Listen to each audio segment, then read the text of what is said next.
So as we come in, Pooja really encaptured the background that we both come from. But just as a reminder, Edelman is a communications firm, global agency, and we have the capabilities to do multiple things. And especially when we talk from a social sector perspective, we wanted to give you a snapshot of the different kinds of organization that we worked with, right from bilateral and donor agencies to national foundations, etc., and nonprofits across different sectors and regions, as well as with CSR and corporate driven purpose. This is just to give a sense of the fact that while we do work with big brands, there is a deep understanding of what really matters across sectors and how can we bring that to help corporates define their purpose. So today, broadly, we'll go through these three components in our presentation: why purpose matters, and then we will look at how COVID has impacted trust in brands, in corporates, and then how do we activate purpose if we really want to be trusted going forward. So here is a poll. We'd like you all to kind of give us your feedback in terms of what is corporate purpose linked to. It's a live poll, so please send in your inputs.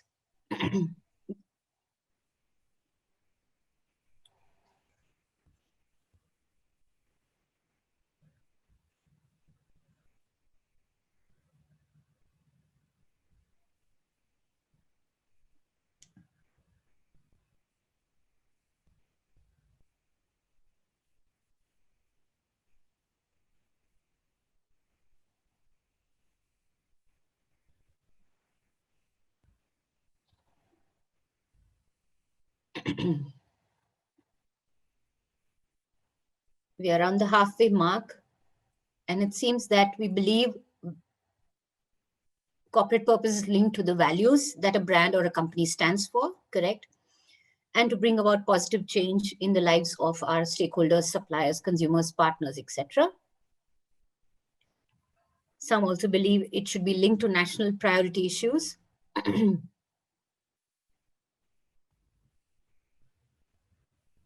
Right. And very few believe that it should be linked to bottom line that a company or a brand is trying to achieve. Let's see if what we have indicated stands true going forward. We can end the poll now, Pooja.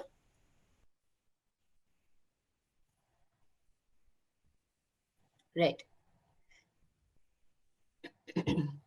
Next. So purpose is your role in society. It's the transformative change you are able to bring because of the business that you are in, the change that you ignite, and the impact that you can have. Companies that have well-defined and true purpose can bring in their skills, the knowledge, the technical capabilities, the technology, the scale, etc., to deliver impact where it really matters. And in that way, you can create businesses that brings value both to yourself, to your extended people in your value chain, and even bring about positive societal change. So yes, all those points were correct. Now, when we look at purpose, earlier it used to be something which is nice to have, but we're seeing a shift, and it's become more and more vital to the company's identity and the core business itself. And that's the shift that we are seeing over the years. So why does purpose matter today? It matters because it builds trust in business. Consumers, from a consumer perspective, more than half of the consumers believe that brands are better equipped to be the force for change than government.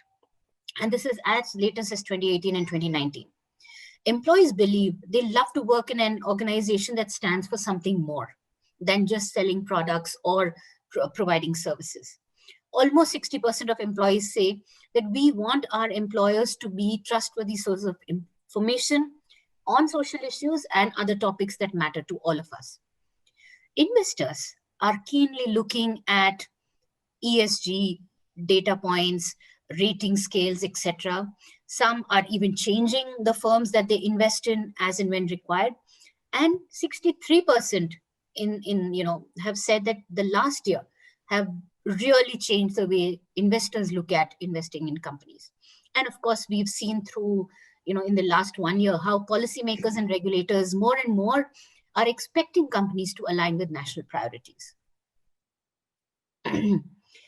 With this, I hand over to Sumeer, who will take us through, a special report on brand trust, which was done in 2020. Sumeer, over to you. Thanks, Heer. So, just to give you a brief background on this report, trust is something that Edelman almost believes in. It's our IP. We've been looking at trust and how trust changes for the last 20 years, and we have reports going back to 1999 after the financial crisis of 98, which is when the company decided to invest this. Currently, we do this every year. We do this across markets, 8 markets. And India is one of the markets. So you get data not only from the global perspective, but you also get data from an Indian perspective in terms of where Indian consumers and corporates are. What's also interesting about this report is that this year, what we've decided, because of COVID, we're doing this every quarter. So that because things are changing so fast, because consumer aspirations, corporate thinking, as well as the economy is shifting, and we are in a very dynamic world this year, we decided to invest in taking systemic checks every quarter to see how things are evolving and how things are changing, from a view to helping our clients always stay on top in terms of how to deal with issues and understand where the world is moving. Here, if you could move to the next slide. Yeah, so it's an as I mentioned, it's an 8-market online survey. This one that I'm referencing to specifically was conducted in October 24th to October 30th, done across 8 markets. 3 markets, we also did a qualitative study, which is India, UK, and US. And what we do is we try and get respondents who reflect a diverse set of demographic backgrounds across region, gender, and issues that they care about. What tends to happen, of course, is the fact that because it's an online survey, so there is that level of bias in terms of it being an online survey. But in terms of recruitment, we try and recruit as many different segments as we possibly can to make it a robust sample size. And for the qualitative service, we had 30 respondents in each market, which from a qualitative perspective is 3 focus groups, which is, I think, in industry norms. The big thing that we have found, and I think the big change that's happened this year, thanks to COVID and the way this year has gone, is that there is a new anxiety in everybody's mind. And what we found is that fears have shifted what people value and what they buy and why they buy. And we are seeing this in market after market. It's not as if India is very different from the US or very different from the UK or from Brazil or from Canada when it comes to how we are reacting this year, how corporates are reacting this year, and how consumers are reacting this year. So just to give you an example, here is some data of what's changed. So me and my family's physical health has increased by 36 points. What the future will be like for me and my family has risen by 34. My children getting the education they need has increased by 27. Families' mental health has seen a jump of 27. Violence and civil unrest has seen a jump of 27. Climate change glowing impact is at 23. Not being able to determine what is true is at 21. And finding happiness in life has a plus of 18. All of these have become bigger concerns in 2020, and that's what the frame on the right, it shows that it's jumped by bigger concern by 52, 50, and 50. So people on a whole are slightly more anxious this year. They're slightly more fearful this year, whether it stems from job security, whether it stems from children being stuck at home, or what's happening to their education, or in loss of income, or maybe loss of, or just a feeling of isolation, of being cut off, of not knowing what exactly is happening and what is the end of the COVID crisis and how it will end. And every market has going to have its own journeys And therefore, we see that a change in importance since the start of the year. So protecting my family has really, really increased. Spending time with loved ones has seen a net change of 38. Making smart purchasing decisions has increased by 36. Finding joy and happiness has become more important.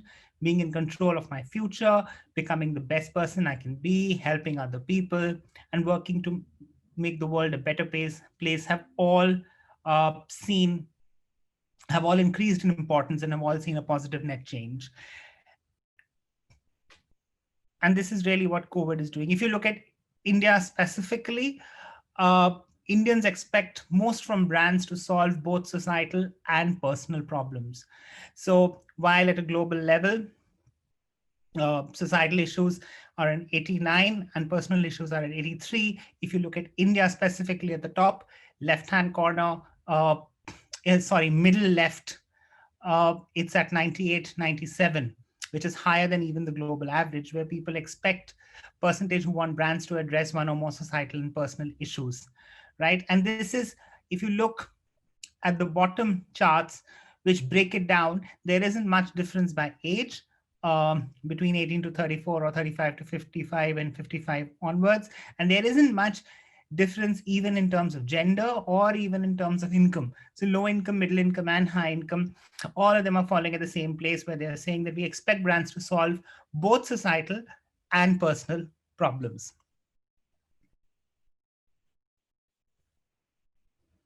Also, and I think specifically from an Indian perspective, we've seen this in developing markets. We do trust businesses.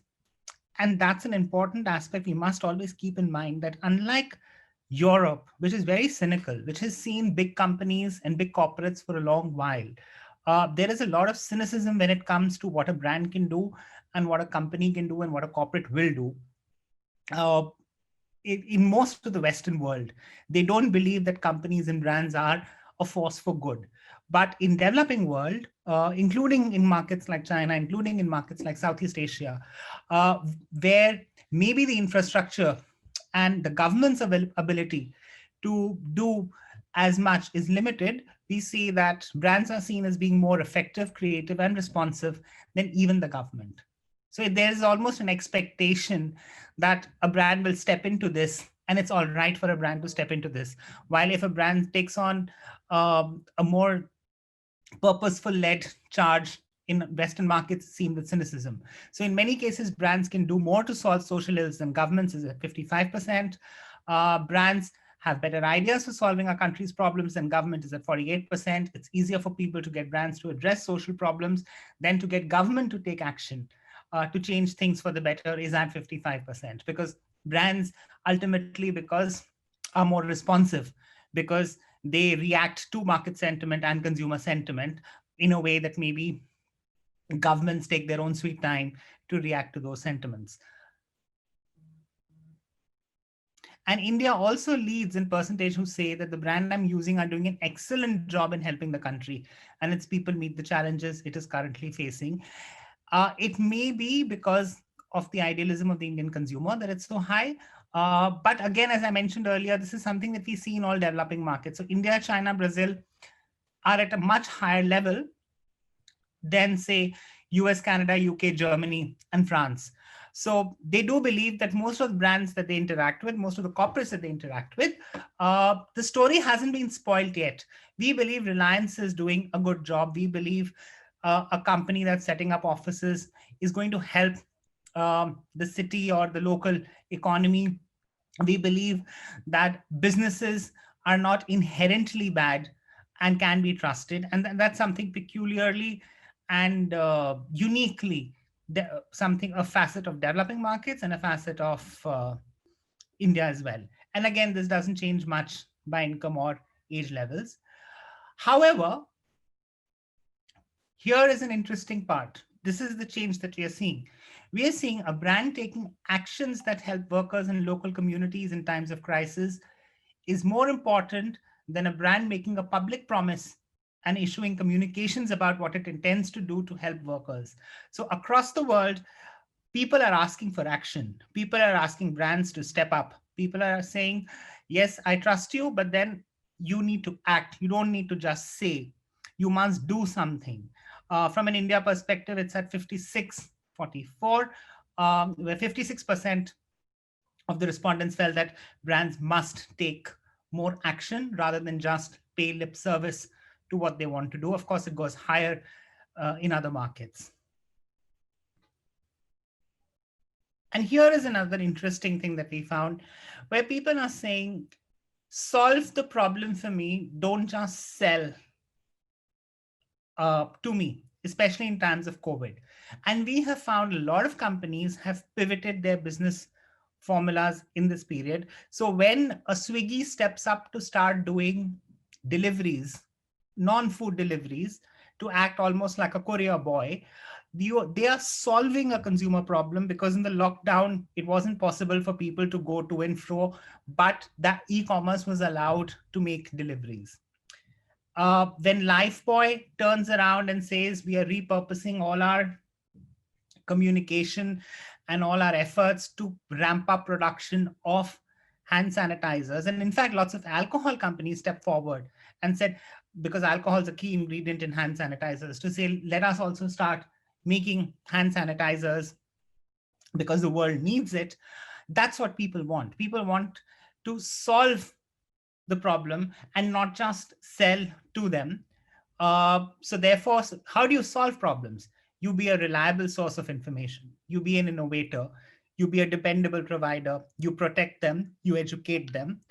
You be a calming voice. Again, being a calming voice is something new. We've never seen consumers want brands to calm them down, but that gives you a sense of the amount of anxiety that exists in people's minds, that they want brands to calm them down, to say, it'll be all right. I'm here with you.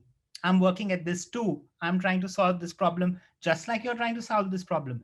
And having spent a lot of my time in my career in advertising and in working with brands, we haven't really seen brands being asked to be calming, right? Brands are always supposed to excite me. Brands are supposed to engage with me. Brands are supposed to open a whole new different world for me, etc., etc. But here is a survey that's saying that consumers want brands to be a calming voice. Also solve society's problems, be a safety net, be a visionary, be a positive force, be a problem solver, collaborate. Collaborate has come up very highly this year, of consumers saying that, why don't you and you get together and do something about this? And of course, enrich my life, which is be a source of joy, be a personal inspiration, etc. So solve, don't just sell is almost the mantra this year when it comes to corporates as well as to brands. And it's really not the time for the hard sell. And therefore, what they are also saying is brands should think first about public safety first, being thoughtful when it comes to encouraging people to return to stores, restaurants, and other public venues as soon as lockdown orders are lifted. And brands should help jumpstart the economic recovery. So they're actually saying that I'm not that interested in you and the economic recovery, but I do want you to act with safety. So when you're telling me that a cinema hall is now open, you please have all the safety requirements that you can and adhere to all of those. If you are going to start the restaurant business, I really do want you to make sure that the food is cooked in hygienic conditions, that your delivery person is tested for COVID, and he maintains his hygiene. So really, I don't really look, and this is something that I think the political narrative in a lot of countries misses out on, because even in the US and in the UK, every time people take over a lockdown, the argument is always, but we can't let the economy suffer anymore. But if you see it from a consumer's perspective, he wants to be safe first.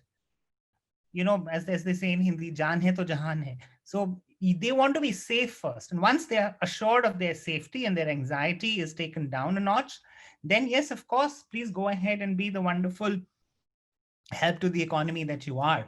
But your primary purpose right now should be to help in the era of pandemic, and which is what this data also says. They want brands to demonstrate awareness of pandemic challenges. I can look at an ad which is selling me a luxury car right now, and there's nothing against me buying a luxury car right now. I can make that purchase, but it does come across as slightly tone deaf to people. And therefore, can you demonstrate the awareness of pandemic challenges? Brands have a responsibility to display proper social distancing and mask wearing behaviors in their marketing and advertising. Brands should only talk about their products in ways that show they are aware of the crisis and the impact it's having on people's lives. Or brands should keep marketing and advertising their products in the same way they did before. And what we are saying is it doesn't mean that every ad becomes a COVID ad, right? Every ad is not going to tell you to wash your hands, and every ad is not going to tell you to maintain 6 feet of distance. What it does tell you is, if I'm talking to a parent, parents have new pressures this year. I've spoken to parents on a project that we were working on where, after the initial burst of family joy at spending all this time together, people are actually now frustrated. The children are frustrated. The parents are frustrated. Uh, the parents maybe both of them, definitely most of at least one of them probably is trying to do a job working from home, which has its own challenges. So really, they are struggling, and I'm not saying that they are failing, but the fact is we can acknowledge that. We can acknowledge if we are doing if I'm a brand which is all about family consumption, if I'm an ice cream, for instance, or if I'm a brand that is a food brand, instead of showing the traditional ways of making a family interact, I can acknowledge that things are different this year. Diwali was different this year. And I think the brands that stood out in Diwali and connected with consumers were also brands that acknowledged that this is a different Diwali as opposed to other years. So yes, so consumers do want us to, at one level, acknowledge and empathize with them. At the same time, we should tap into peers and experts as spokespeople. Uh, Regular user of the brand is slightly higher than the local celebrity or sports star, or a well-known influencer with millions of followers. But what's interesting is, and if you look at right at the middle, is the brand CEO. How many times do we believe that for a brand, the CEO is more important than the local celebrity or sports star who's talking about the brand? Usually, even marketing teams and internal teams will say, oh no, let's get the star to take this message out. But sometimes the authenticity that a brand CEO brings to the table is actually far greater than what a national celebrity or sports star can do. And you can see the proof of this in some CEOs' work. You can see it definitely in Mr. Mahindra's work, how he has become a personal brand, how he's always standing up for what's important for India and trying to, boost either our morale or showcase us in a positive light or work towards, taking a leap and making ventilators, etc. So brand CEOs actually are an asset, and sometimes we forget that brand CEOs are an asset. Brand employees are an asset as well, uh, and brand technical experts. So look beyond your regular celebrities and sports stars and topic experts and influencers when you want to talk authentically with consumers. So finally, what are we really saying? We are saying trust defines brands. Every stakeholder expects the company to act with purpose. It is time for brands to act, solve problems, and advocate for change. As I said, solve, don't just sell. Brand trust is earned through words and actions, and trust will ultimately build loyalty, engagement, and advocacy for your brands. Yeah. This is the last section, and after this, we can break into a discussion where we are really talking about. So you have a purpose, it's very important, it's more important during this time of COVID, but how do we activate it? And how do we go to market with it? Is everybody going to save the girl child? Is everybody going to talk climate change? And even if everybody's going to talk climate change, is everybody going to have the same purpose then? And that's where individual stories and individual journeys of companies and brands play a huge role, because fundamentally there's a lot of things that you can do. It's about what you do, it's about what you say, it's about solving for society at a community level, it's also about solving at an individual level. So uh, when a company says that I will not use more plastic, you are solving at society and for the individual. You're helping that person uh, lower his own plastic consumption by choosing your product. At the same time, you're helping community by ensuring that the community plastic usage also goes down. So we can figure out which axes we want to work at and which axes really impact our brand choice. So here's another poll. Corporates can take action in multiple ways. You can respond to or react to a widely discussed topic. You can advocate on an issue that is directly related to business and connects purpose with culture. You can assert what brand company stands against and directly intervene to bring political or social change. Which one do you think companies or corporates should be doing? Should we be responding or reacting to a widely discussed topic like Atmanirbhar, for instance? Or should we be advocating on an issue that is directly related to business and connects purpose with culture? Or assert what brand company stands against and directly intervene to bring political or social change?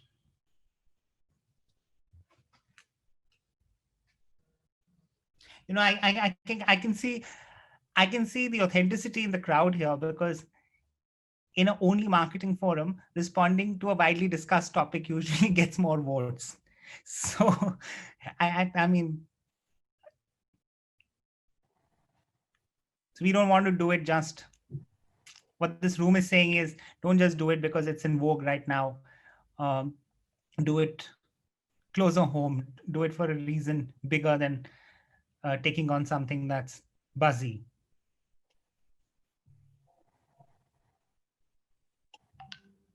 It's got half the house.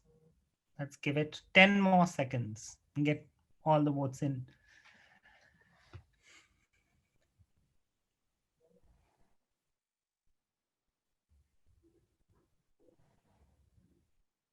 Yeah, so we've got 70% who believe in B, advocate on an issue that is directly related to business and connects purpose with culture. We've got 20% at 1, which is responding to or reacting to a widely discussed topic. And we've got 52% on asserting what brand company stands against and directly intervene to bring political or social change. If we move, and why we asked you this poll was really to bring alive the fact that you can choose how you want to activate your purpose, right? You can respond to something that's happening in society, which is what, say, a brand like Dove does, right? It tied up. I mean, we work on this, and this is something that we did. We tied up with Grazia, invited young girls to choose a face to showcase that girls at a very young age start feeling ugly and start passing judgment on each other's looks. And then we had a whole year's tie up with Grazia to ensure that the front page pictures, the cover pictures will never ever be touched. But we are responding. We're responding to what's happening in the world, and we are taking a stance on it. The other way to do it is you can be an activist. You can support an issue directly related to your business and connect purpose to culture. Right?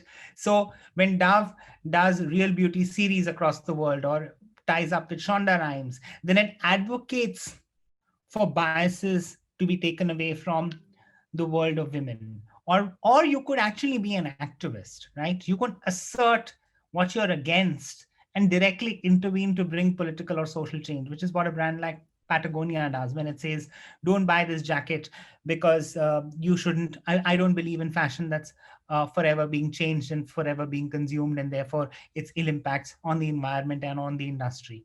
So there is actually a spectrum of action that brands and corporates can choose from. And this is an important point because a lot of times, purpose becomes a buzzword and everybody wants to do purpose and everybody comes up with very similar purpose. But even if you have an issue at hand, you should try and figure out, what do I want to do about this issue? Do I want to advocate for change? Do I want to respond? And how do I respond? Or do I want to be an activist when it comes to this purpose? And if I am an activist, how do I behave, which will be different? And here's some more examples. So you could be Nike when Nike stood with the athletes taking the knee, right? That's an activist stance that's actually done to actually provoke a reaction from you to say, look, I will not stand up for the US national anthem, and I'm going to support an athlete who does not stand up for the US national anthem. That's where the activism comes from. Or REI, which is actually, a retailer. And on Black Friday, they said everybody runs to malls and they said, opt outside. I will not go inside. I will go outside with my family. Or when Patagonia says, don't buy this jacket, you're actually provoking people. And when you're an activist, your idea is on some level to provoke a reaction and to take a stance. Sometimes you can just be proactive, like when Heineken did an experiment to show that we are more similar than we are dissimilar, where you're basically saying, look, this is something I believe in. How can I showcase this? Or when Domestos says, okay, let me help people find a loo, which is 1 minute away, because I really believe in this, that there should be a loo readily available. Or you could just simply be responsive. So the FCK is what they did to the bucket in UK, where thanks to some delivery challenges, all KFC restaurants ran out of chicken. And they acknowledged the fact that there was a problem. How can a chicken restaurant run out of chicken? And therefore, that's what they put out. Or when Airbnb realized that a lot of homestays, people judge the people who are signing up on Airbnb, and they did a campaign that said, we accept minorities, we accept all the diversity that exists in society when you book on Airbnb. We don't look down upon anybody else. Our doors are not closed for anybody else. And that's why that's responding to an ill that exists in society. So there are a couple of ways in which brands and corporates can figure out how they want to respond. Right? And this is an example. I think here is best placed to take us through this, how she looked at one topic and said, look, here are different ways in which you can unbox the same topic from your corporate or your brand lens. Yeah, thanks, Sumeer. And so let's take the example, let's say, of an FMCG company, and they found purpose in working on issues around water, right? Water is used in products, water is used in manufacturing processes, water is used, in farms from where they're sourcing their stuff. Water is also used, within factories. Water is required for factory workers and, the communities around these factories, etc. So if we look at from two lenses, the impact that your brand can have or a corporate can have from low to high, and if you look at responsiveness, proactiveness, or being an activist, the bravery level involved. At a very, nascent level, your products could just save water. Let's say a soap that uses less water while washing. But if you go higher up, if you want to increase the level of bravery, you can talk about positive water impact. How are you meeting your environmental goals when it comes to water usage? Are you sourcing your water responsibly, etc.? At the activist level, the same thing, but at the lower impact level, you could talk to your consumers about household level water saving because you're using our brands, right? If you want to increase the impact at a responsive level, you could have community water programs. It could be conservation, community ROs. It could be wells that you try and replenish, etc., etc. You could have projects to reduce water pollution if you want to be more proactive, because because you have an industry around, you have multiple workers around, etc., etc., there are chances of water pollution to happen. Or the farms that use pesticides, etc., or fertilizers may be polluting the water, so you take proactive steps to reduce water pollution. If you want to go a little bit higher, you engage people to recharge water tables. It could be in cities, it could be in rural areas where you really get your water champions, be it somebody like a Wangchuk. It could be, this gentleman from Bangalore who's trying to replenish groundwater levels. But if you want to have high impact and yet be responsive, let's say you recycle your 100% of water that you're using in your production lines. You could even look at ensuring that farmers get access to water. Let's say if you have plants in Maharashtra and water is a true problem, both for personal usage as well as for other for production, etc. And at an activist level with high impact, you could really work on reducing water inequities. It could be, the whole water mafia problem. It could be inequities in access to water between the rich and the poor, the societies versus slums, etc., etc., and really bring your purpose to action. So, if you have to look at purpose as a journey and keep in mind all the elements that consumers are looking for a corporate to trust in, there are really 5 key ways to build purpose. 1, define your conviction. And like Sumeer said earlier, will everybody start working on issues of the girl child? Will everybody talk gender equality? Will everybody talk diversity and climate change? So really define your conviction. Second, build credibility. What is it that I do today at my factory with my employees, within my product itself? And what can I talk about it? Thus, you build credibility in what you do and what you say. Make an impact. Sometimes, we know a lot of corporates end up saying, oh, I'm going to plant XYZ trees. I'm going to ensure so many villages get access to water. That may be impactful for a smaller community, but go beyond that. Have you truly made an impact? Have you connected the dots between, let's say, access to energy, access to schooling, access to,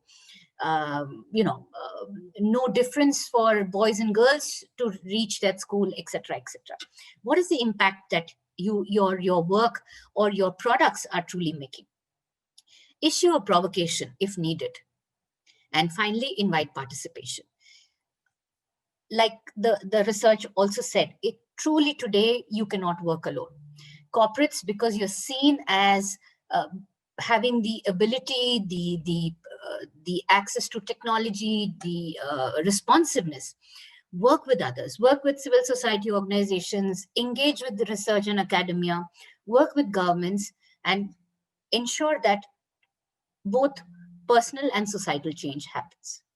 And finally, this is just to illustrate how we use, or we help our clients to get purpose going for them. So we help in defining the purpose, why you exist, why you matter, using a lot of insight and data to look at really what is your purpose, how do we marry your corporate values, your company values, where you want to be, your consumers, what they seek, etc., and bring your purpose and define your purpose. While that's the first step, we also help in setting vision, creating an action roadmap. What is it that you should be doing? How do we set a bold, differentiating vision? Do you need to respond? Do you need to advocate? Or do you need to take the activist stance? So really, truly mapping that out for you. And finally, how do you express it? How do you execute it? What are the kind of partnerships you will require? What are the kind of research you will require? Who are the other stakeholders that you bring together so that your purpose comes to life, which is relevant as well as impactful? So before we're almost done here, and when we'll spend some time in actually taking questions and looking at stuff. But what we could do immediately once we go back to our groups and immediately to address the pandemic, 3 things that we can do as people who are interested in corporate purpose. 1, immediately go and regroup. Bring your CSR teams, your HR teams, representatives from employees, from your marketing teams, etc., and look at your purpose once again and look at what brings it to life. You may want to start thinking long-term again. Reassess. What were your priorities or societal issues that mattered to you before the pandemic? Are they still the same? Do you want to, rejig it? If your purpose is defined, keeping that in mind, how do you respond to the changes that have happened both to your business, to the people, to your consumers, to your partners, etc.? and the society at large and the culture at large. Finally, realign, reset and realign what you think your purpose is. Are you living it up? What are you doing right? What can be done better? What is the kind of impact you want to see going forward? Because please understand, employees, consumers, investors, customers, media, everybody is watching. And thus, we come to a last poll question. Once a brand activates purpose, what all can it do for the corporate?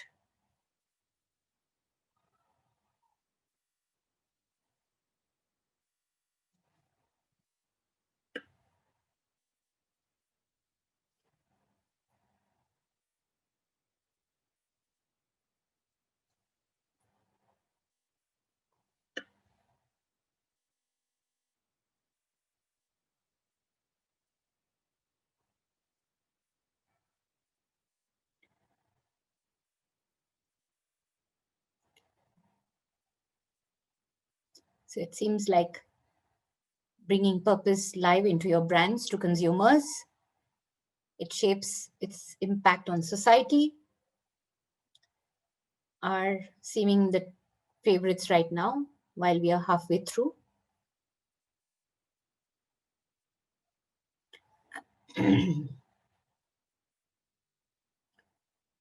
Attract and retain employees, yes. Earn the license to operate, which also goes to say that, there are less regulatory issues that crop up, or hassles that you may have to go through.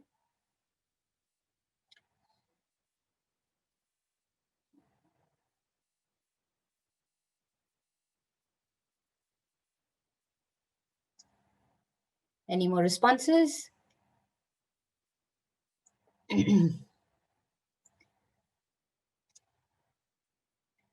And just to connect this back, we see that right now shaping its impact on society is higher. Bringing purpose to life into your brands is at 65%. And if you go back to the first poll, meeting the bottom line was at the lowest in terms of importance. So yes, when brands act with purpose, it will also lead to more consumers purchasing it, more consumers advocating it, and more consumers talking for the brand. We can stop the polling.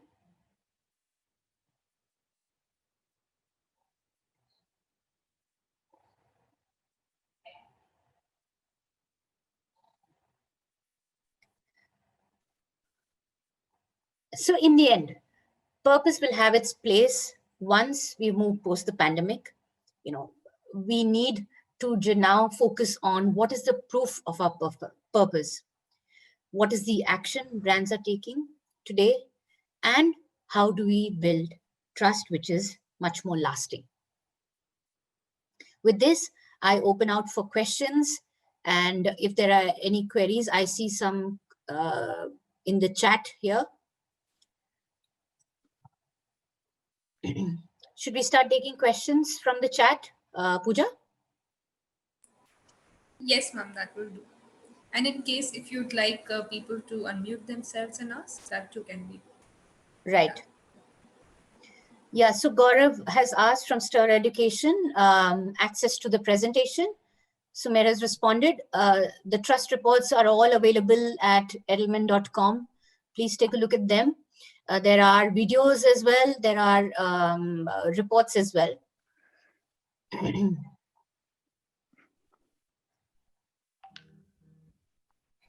Okay, there is a question here. Sumeer, maybe you want to take this. How would you respond to Tanishq incidents where they made a great ad on communal harmony and unity, but it was taken down due to threats? I think, look, Tanishq knows its consumers, right? And obviously, no ad is made without. And I've worked in Lintas. Lintas is usually works on a lot of Tanishq work. They would have only made this communication after testing it, after debating it enough number of times within the organization on whether this is the route the brand should take or not. So obviously enough work went behind it before they put it out there.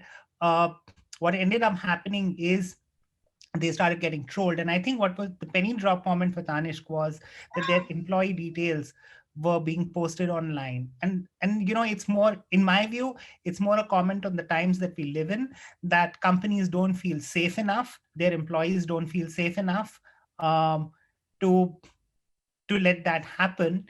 That some person somewhere acting on his own initiative can cause trouble, and that's why they removed it. Uh, if you're asking, should Tanish have made that communication? I think yes, and I think it would have worked for most of their. See, even the Nike communication had a lot of America standing up and saying this is wrong, this is disrespectful. How can a athlete's brand take sides with somebody who doesn't want to stand up for the national anthem? But Nike's consumers stood by their brand, and I'm sure the Tanish consumers will stand by their brand.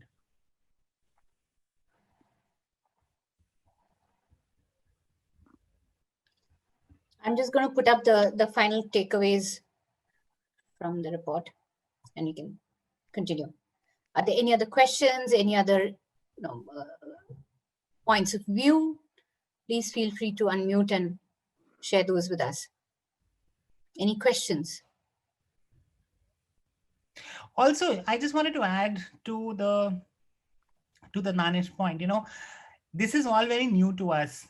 This online trolling, this loss of reputation because of what's happening online. And when we work with clients, there are two things that we do. We have a tool called Brand Guardian, which we use in order to foresee whether a brand will get into trouble or a corporate will get into trouble if it takes a certain stance. Having said that, the intent is not to say, log bura maan jayenge, let's not say this. The intent is to say, how can we go ahead and say this? How do we align with opinion makers outside that allows us to take this stance? And I think if you work with that spirit, the trolls will come and go. And I'm sure as this happens more and more, and it's happening more and more now, a time will come when we will know how to deal with them. And it will become just like how you deal with other, at one point of time, if you were bad-mouthed on Twitter, clients used to get very upset and used to be like, what do I do now? Somebody has gone on Twitter and said that your service sucks and it doesn't deliver. And I've been, but now we know how to deal with it. And I think the same thing will happen to online trolling.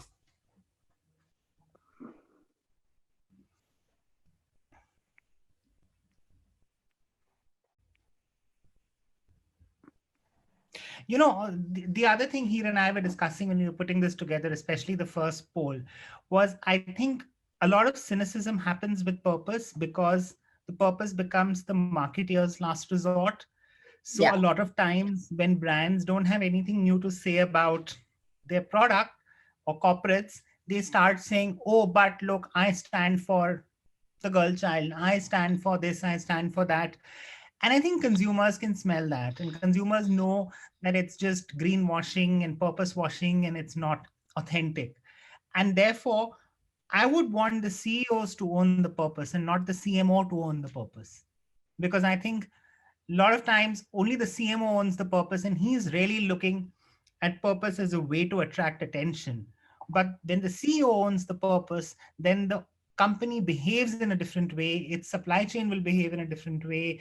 Its processes, its hiring, everything gets impacted. So purpose needs to be owned as much by the CEO as by the CMO. And I think we need to shift in more and more in that direction. Yeah.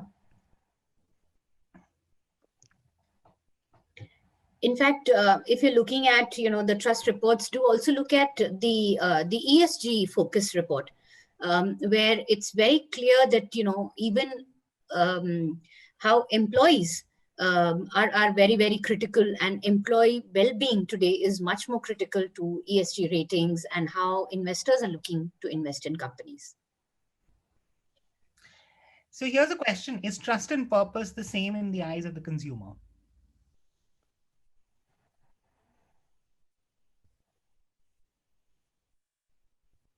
So what I would say is that, look, trust is the end goal, Yeah.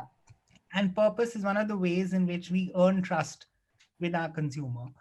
What's started happening now more and more is that consumers know a lot more about a company, right? Because they know a lot more about company, your purpose starts playing a bigger role, because it's very easy for them to find out where you've gone wrong and make that public, and therefore you will lose trust. Classic example is what's happened to the honey market, I think last week, right? All our brands in honey seem to be selling us sugar. Now, is that purpose? No, but really trust has taken a dead dent there. And therefore, while they're not the same, uh, purpose can help you win trust.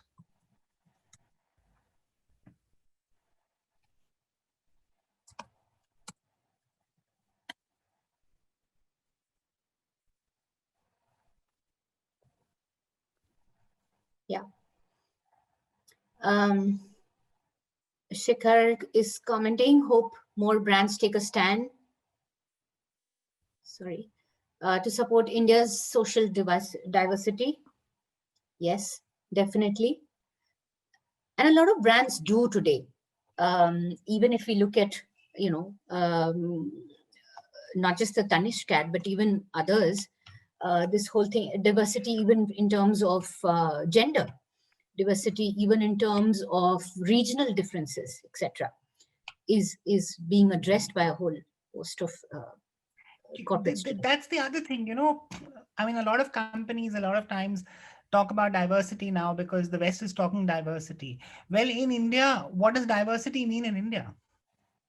Because we can't do diversity the way the West sees it. It's not about African Americans and Filipinos versus the white employee percentages that you have, or male or men versus women only.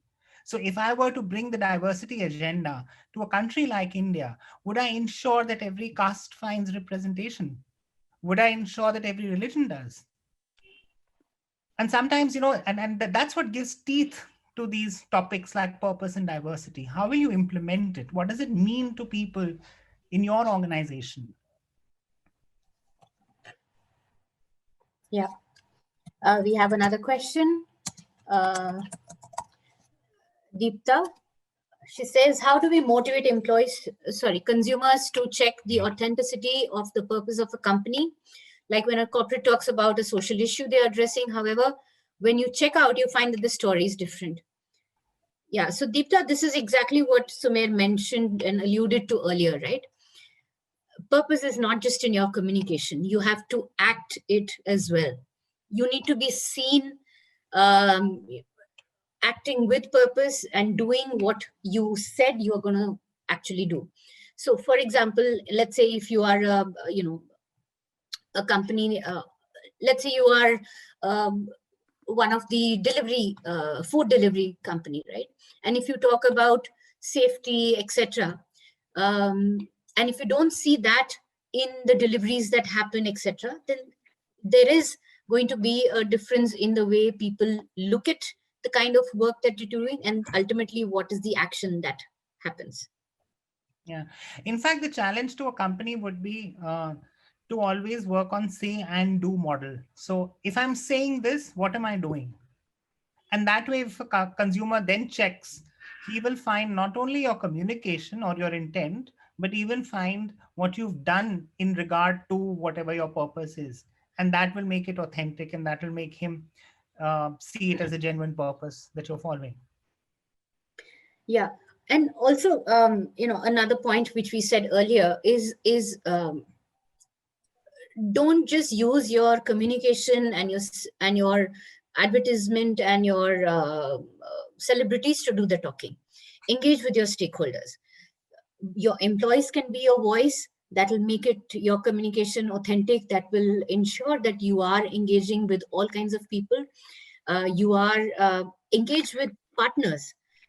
Partners could be civil society partners, could be research partners, could be your network partners, your distribution partners, and even have them have a say and show the kind of change that you are making in your value chains, etc. And when you start using different voices, different partners, you will be able to literally walk the talk. Yeah. So here's another question. Why would any brand take more risks and be brave when you can have the same impact with less risks? Can you safely say that there is a greater possibility of impact when you are brave? I think bravery, honestly, is a value judgment. Uh, so I don't think every purpose is brave. I don't think every purpose needs to be brave. Having said that, let's not editorialize a company's purpose, because that's exactly what happened with Tanishq, right? People are editorializing it. So purpose should not require bravery of anybody. However, at the same time, and the analogy I'll bring is to sustainability. At one point of time, people used to say, if the business is working, why do I have to invest in these new processes and carbon neutral Yeah. emission laws, etc., etc.? But then you realize that that's intrinsic to your business, to your model of value creation. And in the same way, what we are trying to say is that purpose can help you unlock more value in your business, be more trusted with your consumers. So look at what purpose brings to the table, rather than seeing purpose as something very brave that some people do, but then everybody else doesn't have to be brave, is what I would say. Yeah. Another example could be, let's say, certain companies have moved, and especially FMCG products have moved to refilling, right? So that consumers end up using lesser plastic in their bottles. Now, if that is a decision that's been made, you might have the risk of certain, consumers moving to other brands. Um, but on the other hand, if you look at millennials, etc., today, there is a woke consumer out there. There is, an awareness of, and the pandemic has also showed us this, that things may not be available on our shelf. How can we reuse? How can we repurpose? How can we reduce use? So I think we need to see bravery. We need to see the issue itself in the context of what's also happening in and around us. It could be culture, it could be the pandemic itself, and it could also be the environmental factors that are happening around. More questions are coming in. So the one that I have open is CEO owning the purpose is the right way to go. How to handle a situation where the CMO owns the purpose and makes it a pure marketing initiative with very small work on ground and without consistent commitment to making a difference on the ground. I think if the CEO wanted to give it more teeth, uh, I don't think a CMO can stop a CEO. Also, I think what we need to explain to CMOs is the point that was made earlier by somebody, that when consumers, especially with the woke consumer and with the consumer who is online and who's trying to see whether this is true or not, when they find out that you've done very little in this regard, the backlash can actually be worse than whatever little you may be getting by making the right noises in the purpose world. So if you're just doing the glib talk of purpose, there is a real chance of a backlash. And I think that sometimes we forget. We just say that we'll just say something nice and get away with it. But that's not the world we live in today, right? Yeah. We find even politicians have to live with videos and interviews that they've done 10 years back. And so do brands. So, Yeah. And also, because we do a lot of media outreach for our clients, sometimes we get requests that, oh, we are coming out with our purpose report, with our annual report. Can you amplify this in the media? When you look at impact, when you look at scale, when you look at reach, it's not comparable to some of the true purposeful driven work that some of the companies are doing. And that's the pull and the push that we'll have to navigate, all of us here, which is a story. And even the media will want to print a story only when you have impact, when you have innovation, when you have scale, when your true purpose truly comes out. So let's be a little careful even about what we want to talk, what we want to communicate, truly measure. Is it authentic? We alluded to that earlier. Is it authentic? Is it worthwhile? Is the do really justifying the say? And then even plan our communication outreach around what we're doing. And there's another interesting question, which is around if purpose of our brand is responsible consumption, what should we do to win the trust of consumers? So, I mean, I don't know what category you're talking about, but responsible consumption or conscious consumption is a great purpose to have. You could dimensionalize it by, how every, for example, I always think that do we really need that bigger can of Coke every time we buy one at a cinema hall? I mean, why isn't the 200 ml available anymore? Why is it that we have to buy the 350 and 500 and 600? Yes, at one point of time, we all felt more is better, but maybe now more is not better. So you could do that responsible consumption. If you were a sweet manufacturer, you could be transparent about the amount of sugar it contains. Uh, so there could be different ways in which you could promote responsible consumption in your category, depending on what the category is. I'm just using food as an example because it's easy, uh, but you could do it. Uh, Yeah. And going back to the question of risk, see, for example, plastic usage is such a big issue today. There are various companies that are truly investing in innovation research for years to come up with an alternative for reusable for disposable plastics.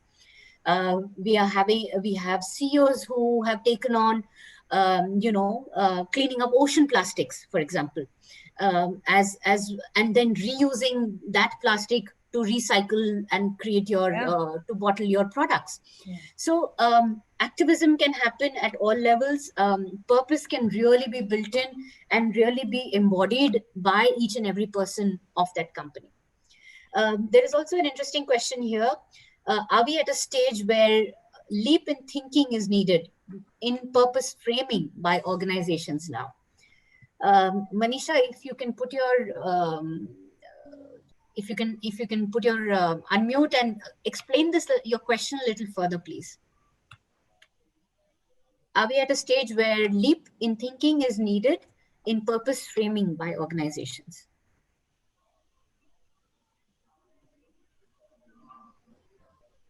If Manisha is around.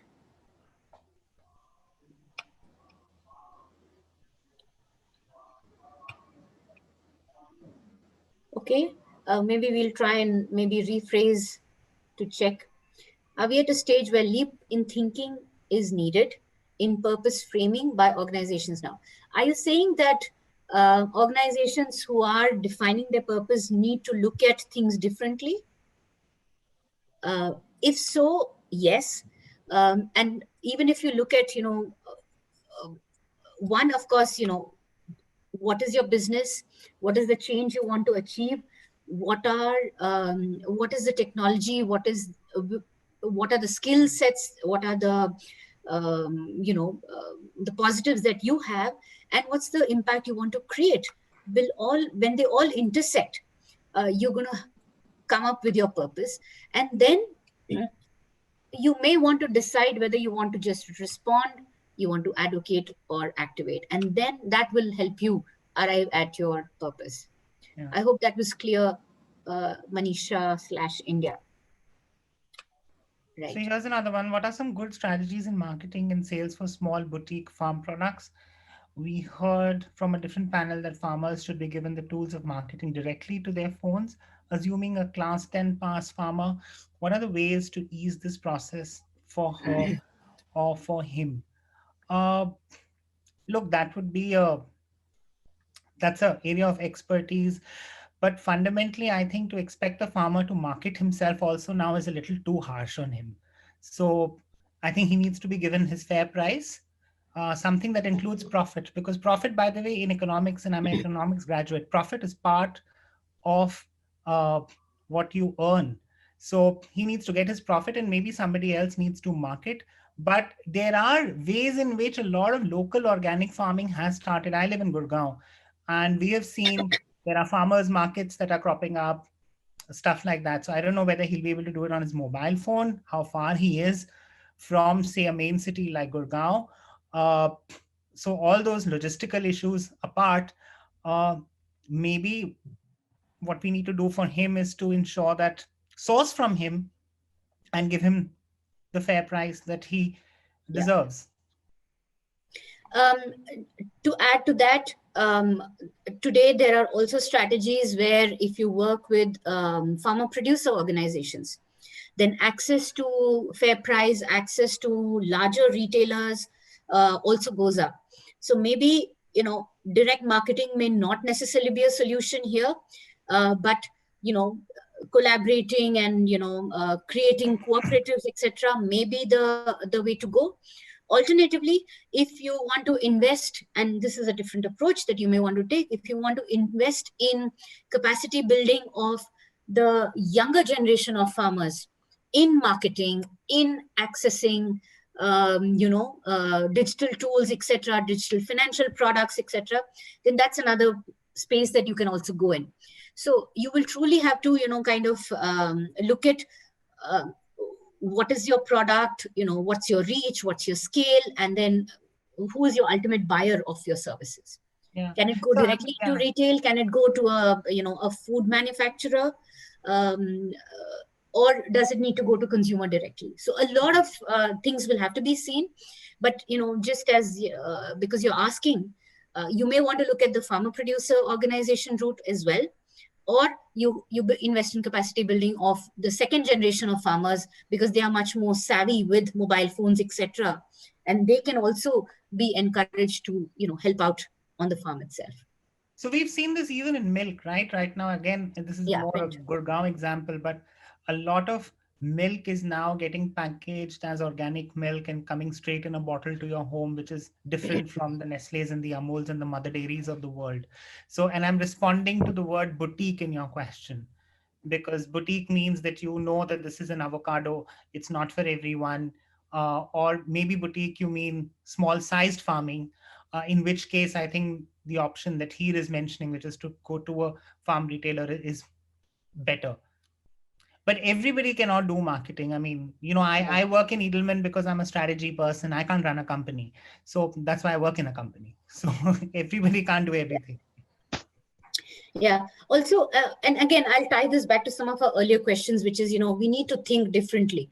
And that truly comes with better insights. Invest in research, get your consumer research in, get your employee voices in. How do they see the company? Where do they want to go? How do your shareholders see the company? All of that will also inform what should be your purpose. So do consider all of that when putting this together. And again, going back to the farm question, another critical aspect is also, do you as a company want to look at creating or ecosystems also? That could be one of your things that you also end up doing, which is, Yeah. how do you tie up, let's say, cloud kitchens? How do you ensure that your boutique products, your farm products, are going to cloud kitchens through the startups, and who are producing or ensuring delivery, etc. So there are different things that you can do, but you need to look at what's your appetite and the scale and the reach you want to achieve. Yeah, I think I've seen some from response saying that yes, these are premium products, and industry standard marketing percentages for the MRP.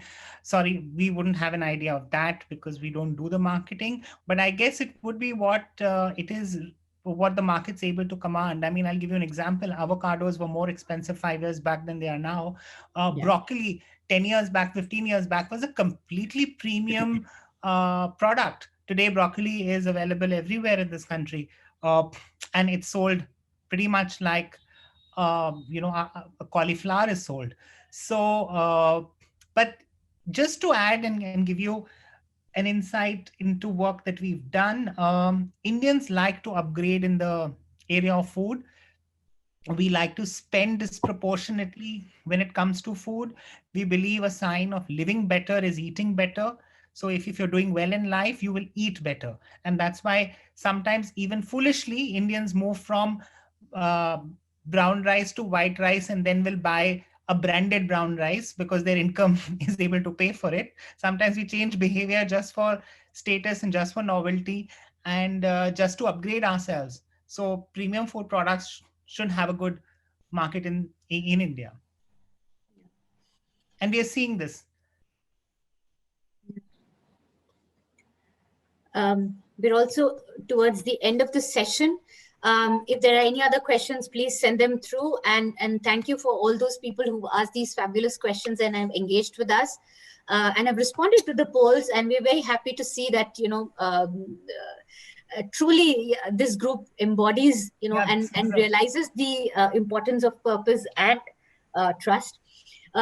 Two takeaways I would recommend. One, of course, please look at the Edelman Trust Barometer reports. They're all on the Edelman website. And if any of you have further questions, feel free to reach out. We're just going to add our email addresses here in the link.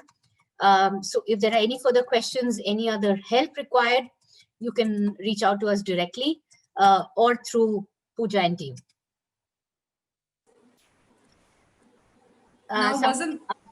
Asking, is there an equilibrium between profitability and social purpose?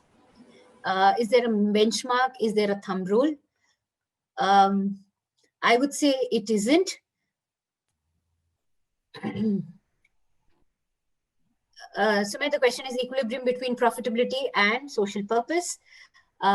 Is there a benchmark or a thumb rule? I would say there isn't a benchmark, so to speak, but authenticity has to be key. Look, your social purpose should hopefully help you earn more profit, because look at what happened to carbon credits, right? Companies who invested first in that were just being the green companies today are actually better placed to perform better, to deliver better results to shareholders. So I don't know what's the equilibrium, but don't do purpose. You should hear some blogs by Paul Polman, who used to head Unilever globally.